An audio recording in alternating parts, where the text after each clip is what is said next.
ایک زمانے میں ملک زہران میں ایک عادل اور بہادر بادشاہ حکومت کرتا تھا۔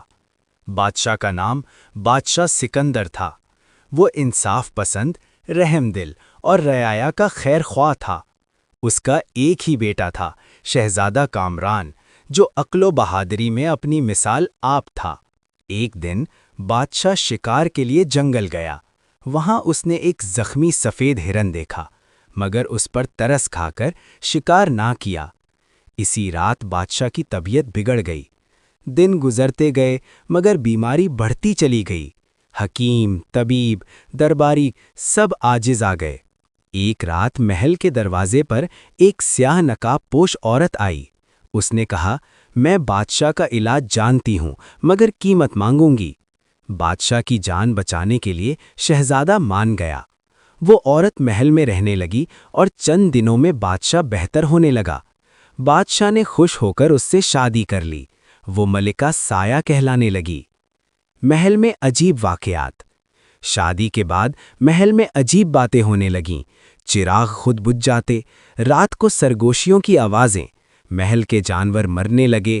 شہزادہ کامران کو شک ہونے لگا۔ نجومی کا انکشاف۔ شہزادہ ایک بوڑھے نجومی کے پاس گیا۔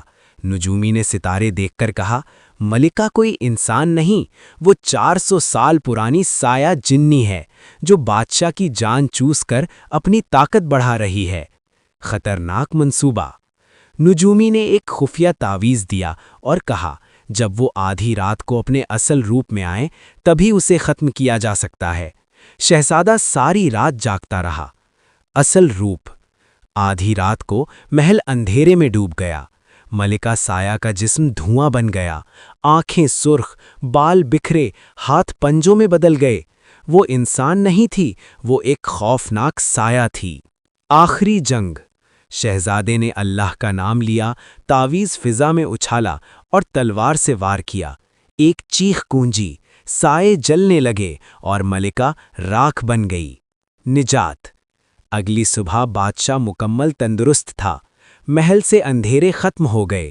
بادشاہ نے کہا، بیٹا، تو نے صرف میری جان نہیں بلکہ پورے ملک کو بچایا ہے۔ سبق: ہر خوبصورت چہرے کے پیچھے سچ نہیں ہوتا اور عقل و ایمان ہی اصل طاقت ہے۔